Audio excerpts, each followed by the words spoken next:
Bienvenido, amados amigos y hermanos. Gracias por acompañarnos una vez más en esta edición del Dr. Héctor Anderson Habla, un programa que llega a ustedes a través de la iglesia La Voz de Patmos en el Bronx, Nueva York. Yo soy el pastor Héctor Anderson, contentísimo de poder compartir con ustedes un mensaje más del libro de Apocalipsis. Como ustedes sabrán, dividimos la carta o mensaje a la iglesia de Tiatira en dos partes, porque es la carta más larga que Jesús envía a las 7 iglesias de Asia Menor. Si ya revisamos el contenido del primer video, sabremos que Tiatira era una iglesia inmoral. Estaba a unas 35 millas al sureste de Pérgamo y era un centro comercial. Ahí abundaba el negocio y establecimos que una creyente, la hermana Lidia, también vivió en esa ciudad. Y hoy vamos a compartir con ustedes la segunda parte de la carta de la iglesia. En la primera parte hablamos del ángel de la iglesia que recibe la carta, hablamos del remitente o Jesucristo y cómo Jesús se presenta a esa iglesia. Y al presentarse a la misma, destacó 5 cualidades que la iglesia tiene, es decir, 5 características de la iglesia de Tiatira. Vamos a leer lo que la palabra de Dios nos dice, comenzando desde el versículo 18 del capítulo 2, y ahí vamos a recargar las 5 cosas que Jesús destaca de esa iglesia. Y él dice: y escribe al ángel de la iglesia en Tiatira, el Hijo de Dios, el que tiene los ojos como llama de fuego y pies semejante al bronce bruñido, dice esto. Número 1, yo conozco, ¿qué cosa? Tus obras, tu amor, fe, servicio y también paciencia, y que tus obras postreras son más que las primeras. Y luego dice en el versículo 20, pero tengo unas pocas cosas contra ti, que toleras que esa mujer, Jezabel, que se dice profetiza, enseñe y seduzca a mis siervos a fornicar y a comer cosas sacrificadas a los ídolos. Y le he dado tiempo para que se arrepienta, pero no quiere arrepentirse de su fornicación. He aquí yo la arrojo en cama y en gran tribulación a los que con ella adulteran, si no se arrepienten de las obras de ella. Y a sus hijos heriré de muerte, y todas las iglesias sabrán que yo soy el que escudriña la mente y el corazón. Y os daré a cada uno según vuestras obras. Pero a vosotros y a los demás que estén en Tiatira, a cuantos no tienen esa doctrina y no han conocido lo que ellos llaman las profundidades de Satanás, yo os digo, no os impondré otra carga, pero lo que tenéis, retenedlo hasta que yo venga. Al que venciere y guardare mis obras hasta el fin, yo le daré autoridad sobre las naciones y las regirá con vara de hierro, y serán quebradas como vaso del alfarero, como yo también la he recibido de mi Padre. Y le daré la estrella de la mañana. El que tiene oído, oiga lo que el Espíritu dice a las iglesias. Mis amados, hemos hablado de las cualidades que tiene la iglesia de Tiatira. Establecimos que Jesús se presenta como el Hijo de Dios con autoridad, el que tiene los ojos como llama de fuego, que indica que es capaz de ver los secretos de nuestro corazón, y también como llama de fuego, que sugiere un juicio severo y discreto, discernido de todo lo que nosotros hacemos. También dice que sus pies es semejante al bronce bruñido. Eso nos habla también de juicio y que Él perseguirá el mal para eliminarlo.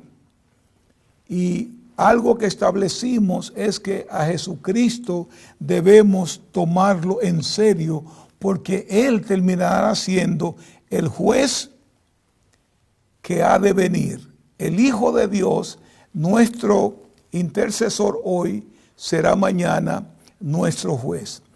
Dijimos que Él había elogiado a la iglesia por sus obras, por su amor, por su fe, por su servicio y también paciencia. Y más tarde dice que sus obras postreras eran mejores que las primeras. O sea que esa iglesia era una iglesia rica en obras, rica en amor, rica en fe, en fidelidad, en lealtad, rica en servicio y también rico en paciencia. Sin embargo, a pesar de todo esto, Jesús dice, yo tengo unas pocas cosas contra ti. Tengo unas pocas cosas contra ti. ¿Y cuáles son las cosas que Jesús tenía contra esa iglesia llena de esas 5 cualidades? Que Él le dio una buena nota. Le dio 100 a cada por sus obras. Sin embargo, tiene que llegar a un punto donde Él dice, pero aunque ustedes tengan todas estas cosas, hay algo que no anda bien en la iglesia. Tienen que recordar que Jesús advirtió en el capítulo 1, cuando Él se presenta como el Cristo glorificado, que Él andaba en medio de su iglesia. Él anda en medio, Él sabe todo lo que está pasando en la iglesia. Muchos pastores nos atribulamos cuando vemos turbulencias en la iglesia. Sin embargo, si nosotros tenemos la fidelidad en Dios, somos fieles a Dios y le creemos a Dios, debemos saber que Él está en control de nuestras iglesias, sabe lo bueno que estamos haciendo y también sabe lo malo que estamos haciendo. Y cuando Él detecta eso, entonces nos llama al arrepentimiento y nos da tiempo para arrepentirnos. Jesús comienza su reproche con las palabras, tengo contra ti estas pocas cosas. Tengo algo contra ti. ¿Y qué Jesús estaba viendo? Jesús habló estas mismas palabras a la iglesia de Éfeso. Éfeso tenía una fuerte doctrina que detectaba desde lejos a los que decían ser apóstoles y no lo eran, pero era débil en amor. Tiatira entonces es fuerte en amor, pero es débil en doctrina. Entonces, normalmente sucede eso, no solamente en estas 2 iglesias, sino en casi todas las iglesias, inclusive en este tiempo, que nosotros nos concentramos en un área más que en otra área. Y lo que Jesús nos está enseñando con esto es que debemos ser ecuánimes, debemos buscar la rectitud y la perfección en todo, no inclinándonos más de un lado que de otro lado. Cualquiera de las 2 cosas que hacemos con mayor esfuerzo, estamos dejando de hacer lo otro. Lo que estamos tratando de comunicarles aquí es que el equilibrio es la clave en cualquier iglesia. Vamos a crecer en doctrina, vamos a crecer en obra, vamos a crecer en todo, pero esta iglesia en particular tenía mucho cosas buenas que Jesús elogió, sin embargo, tenía debilidad en otra área. Jesús exige amor y también exige una doctrina sana. Curiosamente, vamos a insertar esto aquí para que ustedes entiendan lo que yo estoy tratando de decir. La sal tiene dos elementos, sodio y cloruro. Y cualquiera de esos dos elementos puede matar si se toma particularmente. Cualquiera de los dos puede matar, pero una combinación de las dos cosas le quita ese efecto de mortandad que tiene y proporciona la sal que nosotros usamos en nuestra comida. Y lo que estamos queriendo decir aquí es que si tenemos doctrina, también tenemos que tener equilibrio en otras áreas. No podemos comer cloruro, debo decir, o sodio particularmente. Debemos mezclarlo para que se pueda fundir en la sal que nosotros conocemos como sodio y la usamos en la comida. Todo el amor que pudiéramos tener, si no tenemos una doctrina fuerte, no tiene ninguna importancia. Tenemos que hacer las dos cosas. Una doctrina sana, también tenemos que tener el amor. Y la acusación inicial contra Tiatira es que toleraba a esa mujer llamada Jezabel. Tolerar.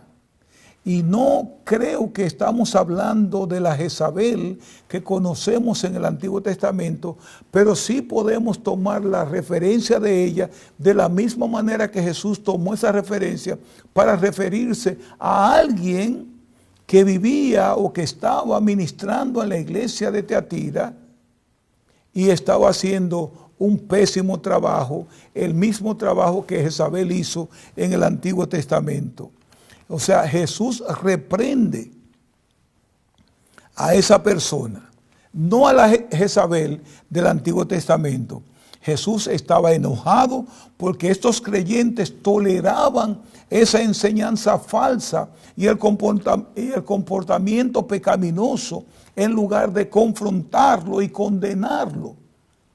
Ellos tenían de alguna manera, tal vez, y solamente tal vez, esa Jezabel a la que Jesús se refiere era la esposa del pastor o alguien que tenía mucha influencia en la iglesia a tal punto que el pastor se negara a confrontar. Si nosotros somos estudiantes del Antiguo Testamento, sabemos que esa Jezabel era la famosa esposa del rey Acab, rey de Israel. Y apartó al rey Acab de adorar a Dios para servir a falsos dioses, para servir a los Baales. Y era una mujer total y completamente idólatra. Y pervirtió a su marido. Ahora, yo no creo que Jesús estuviera hablando justamente de la misma persona, sino una persona que estaba haciendo el mismo trabajo y papel que hacía la Jezabel. Así que Jesús tiene que hablar de esa Jezabel, porque esa no se había convertido. Ella era sinónimo de iniquidad, de maldad. Y Jesús decía que profetiza, enseña y seduce a los siervos a fornicar y a comer de cosas sacrificadas a los ídolos. Era una enseñanza que había en la iglesia.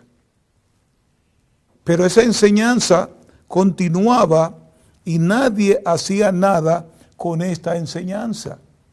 No se paraba. Y Jesús está molesto con esa persona que está haciendo eso.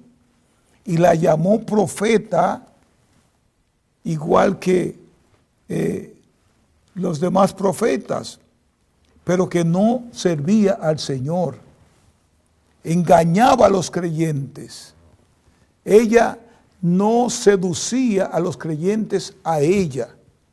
Vamos a entender esto. Sino que mediante su enseñanza sutil, entonces hacía dudar de las enseñanzas que la iglesia tenía. y enseñaba abiertamente que el sexo libre y la idolatría estaban bien en la iglesia. Quizás no enseñaba abiertamente, pero sutilmente estaba llevando sus planes macabros a los hombres que estaban en la iglesia y a los demás a comer cosas sacrificadas a los ídolos, a que la sexualidad o el sexo fuera algo libre. Estaba descartando los mandamientos de Dios. Inclusive la mayoría de los cristianos nominados no la toleraban. Sin embargo, es probable que la enseñanza había desequilibrado y había distorsionado hasta el punto tan grande que sus oyentes fueron sutilmente tentados a participar de tal comportamiento. Esa mujer Isabel debió haber sido persuasiva, carismática y tal vez incluso atractiva, porque fue capaz de guiar a los propios siervos de Dios, los siervos de Jesús, a una religión que era esencialmente una combinación de adoración de ídolos y orgías. En la propia iglesia, y el pastor, el ángel de la iglesia, estaba ahí lelo, haciendo nada. Y Jesús tiene que llamarlo. Tiene que decirle, yo le he dado tiempo para que se arrepienta. Yo quiero que se arrepienta. Y si no se arrepiente, voy a traer consecuencias no solamente a ella, sino también a aquellos que la siguen. Dios llama a esa mujer una abominación en su palabra. No hace falta decir que Jesús no apreció esto. Así que declaró, le di tiempo para arrepentirse y ella no quiso arrepentirse de su inmoralidad. Hay personas que son duras de arrepentirse de la inmoralidad sexual. Y la palabra dice que Jesús dice, y le di tiempo para que se arrepienta. No estamos claros cuánto tiempo le dio Jesús, pero sí sabemos que le dio tiempo. Desafortunadamente no se convirtió. Siguió como una fugitiva que bajaba cuesta abajo sin nada que la pudiera detener. El juicio de Isabel era inminente. Jesús lo estableció. Ese choque con lo que Jesús estaba o quería que la iglesia enseñara provocó que Jesús se molestara con esto. Escuchen la advertencia. He aquí yo la arrojo en cama. A ella Jesús la arroja en cama si no se arrepiente. Y en gran tribulación, angustia a los que con ella adulteran, si no se arrepienten de las obras de ella. O sea que Jesús va a condenar aquí a la mujer por lo que está enseñando, pero aquellos que recibieron la doctrina, entonces yo voy a conducirlos a una gran tribulación. Y a los hijos heriré de muerte. Y todas las iglesias sabrán que yo soy el que escudriña la mente y el corazón. 3 veces en estos 2 versículos aparece la frase haré. O sea que Jesús está determinado a hacer. ¿Qué es lo que va a hacer? Va a arrojar en cama a esa mujer. ¿Qué más va a hacer? Va a llevar a una gran tribulación a los que con ella adulteran. ¿Y qué más? Y a los hijos los va a herir de muerte. Además de eso, las iglesias sabrán que Él es el que escudriña la mente. No tenemos que llegar a tanto para reconocer que Jesús escudriña la mente y el corazón de cada uno de nosotros. Jesús trae disciplina, amados hermanos, a la iglesia en este tiempo. Y va a traer también aún más después del fin.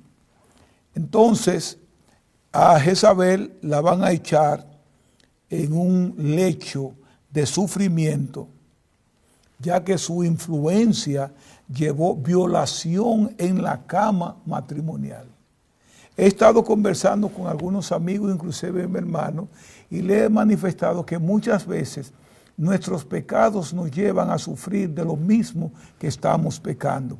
Y esa mujer terminará en el lecho de, no realmente de la cama, sino del sufrimiento. ¿Por qué? Porque su influencia era hacer violar precisamente lo sagrado del lecho matrimonial. Pero ella no es la única que va a sufrir. Van a sufrir aquellos también que cometen adulterio con ella. Y esto podría referirse a la inmoralidad sexual literal.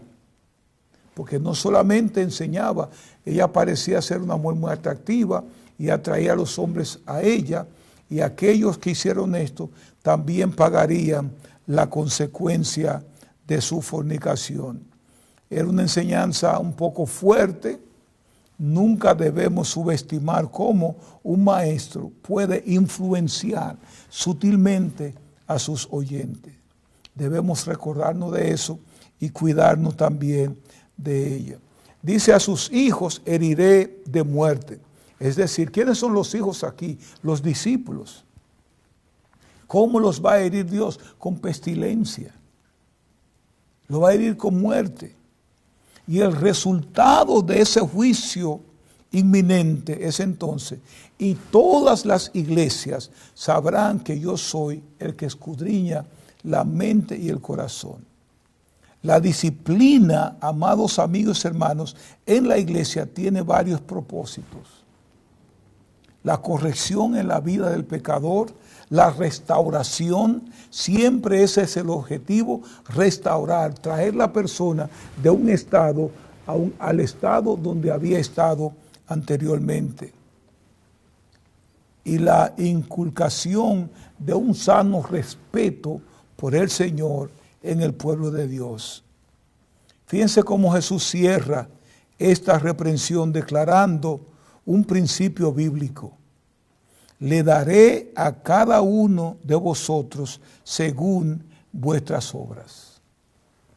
Esto no tiene nada de confusión.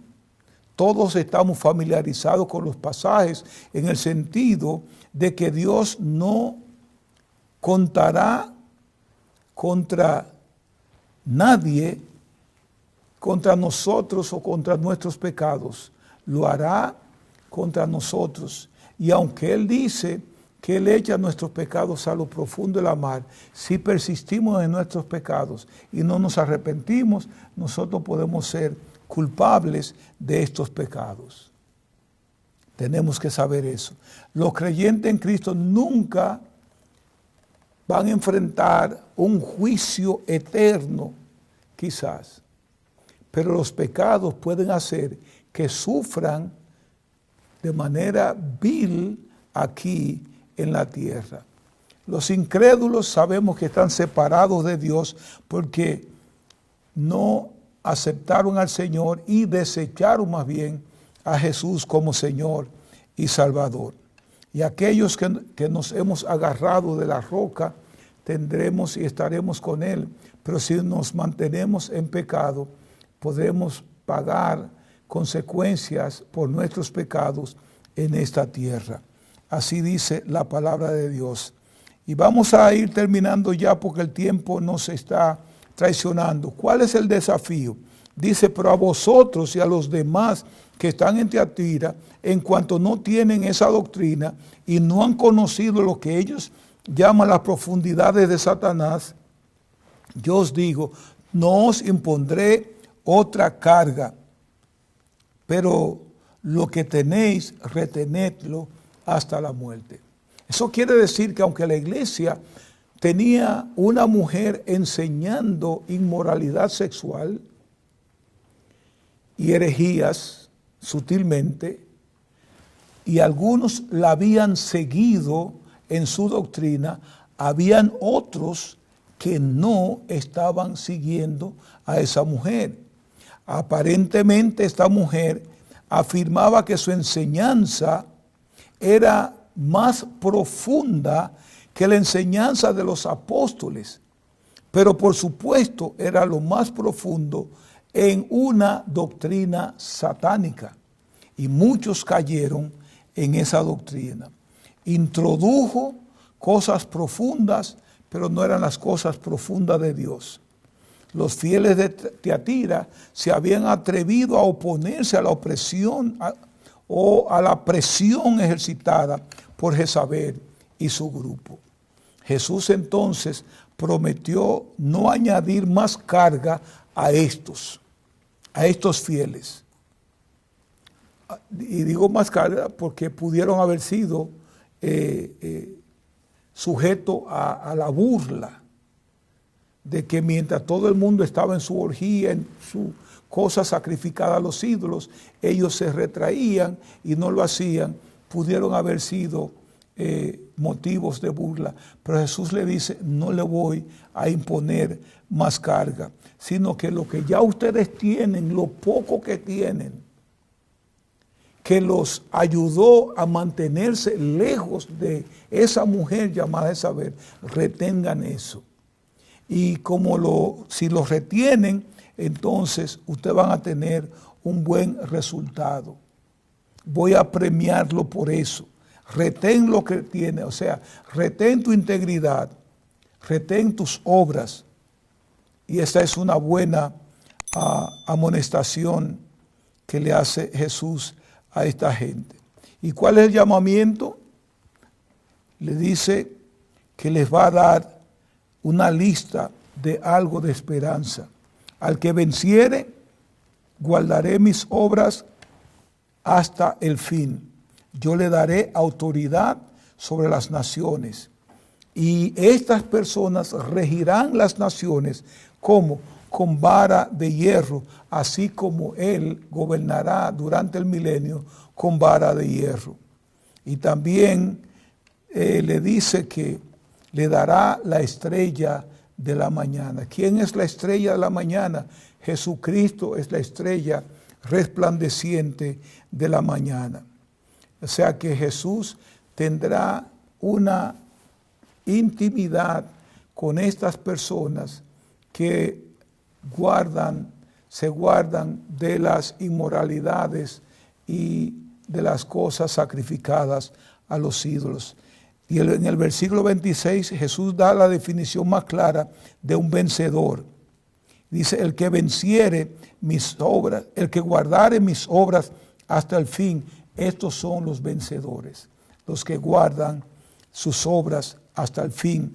Y a esto también les va a dar la recompensa por su fidelidad. ¿Cuál es esta recompensa? Ellos recibirán las naciones por herencia, como posesión de los confines de la tierra.